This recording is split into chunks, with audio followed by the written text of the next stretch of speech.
Godavari cinema ఎలా ఉంది? నాకైతే చాలా బాగా నచ్చింది. ఫస్ట్ హాఫ్ చాలా చాలా చాలా బాగా నచ్చింది. సెకండ్ హాఫ్ యావరేజ్ అనిపించింది. ఓవరాల్ గా సినిమా అయితే బాగుంది. విశ్వక్సేన్ లుక్స్ ఎలా ఉన్నాయి? మరో జూనియర్ ఎన్టీఆర్ లాగా నాకు అనిపించింది. చాలా సీన్స్ నిజంగా ఓపెన్ గా చెప్తున్నా, ఇలాంటి ఫైట్స్ జూనియర్ ఎన్టీఆర్ కి పడాలి. బీభత్సంగా ఉంది.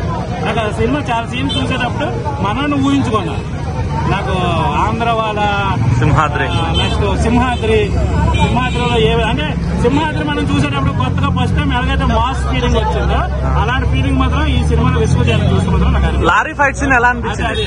ఆ ఫైట్స్ అలాంటి ఫైట్స్ చూసేటప్పుడే నాకెందుకో ఆ జూనియర్ ఎన్టీఆర్ మాత్రం మైండ్ లోకి వచ్చేది. ఓకే, ఓవరాల్ గా సినిమా ఎలా అనిపించింది అన్న? సినిమా బిఫోర్ విశ్వసేన్ సినిమాకి దీనికి చూస్తే చాలా తేడా ఉంది. చాలా బాగుంది. ఎవరో డైరెక్టర్ అని నేను గుడ్ బై షోలో చూసేటప్పుడు మ్యూజిక్ సింగర్ అనుకుంటా. సో ఎంత బాగా తీసాడు అంటే నేను అనుకున్నాను. చాలా బాగా తీశాడు. నిజంగా చెప్తున్నా, ఎగ్జామ్స్ తర్వాత ఎలక్షన్ తర్వాత ఒక ఓవర్ మాస సినిమా విశ్వసేన్ని ఇంకొక అంటే మరో జూనియర్ ఎన్టీఆర్ అని చెప్తున్నాను నేను. నాకు అంత బాగా సాంగ్ కూడా బాగుంది. అన్నింటికి మించి ఆర్ఆర్ మాత్రం సీన్స్ తగ్గట్టు ఎలివేషన్ చేశారు. అవి మాత్రం చాలా బాగుంది. ఫస్ట్ హాఫ్ అక్కడ ఉంది సినిమా, సెకండ్ హాఫ్ ఇలా అయ్యింది. సో ఓవరాల్ గా సినిమా అయితే బాగుంది. సెకండ్ హాఫ్ కూడా ఫస్ట్ హాఫ్ లాగా ఉంటే ఈ రోజు ఇంకా థియేటర్లు అన్ని మిగతా సినిమాలు అన్ని సర్దుకుని వెళ్ళిపోవాలి. ఇంకో అంజలి క్యారెక్టర్ ఇప్పుడు వరకు చేసిన సినిమాలో కంటే ది బెస్ట్ క్యారెక్టర్. చాలా వెయిట్ ఉన్న క్యారెక్టర్ ఇది.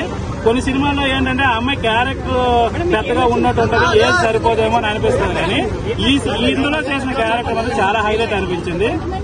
ఏపీలో ఏదైనా పొలిటికల్ ని బేస్ చేసుకొని తీసారనుకో, ఒక్కటే ఇసుక మాఫియా ఉంది మనం అనుకుంటామే తప్ప ఈ ప్రధాన పార్టీకి నోటీస్ చేసి తీసేదని మాత్రం ఎక్కడా అనిపించదు. సో ఎలాంటి పొలిటికల్ పార్టీలు కూడా ఫీల్ అవ్వాల్సిన పని లేదు. మా కోసమే తీసారు కావాలని మీరు అనుకోవాల్సిన పని కూడా లేదు.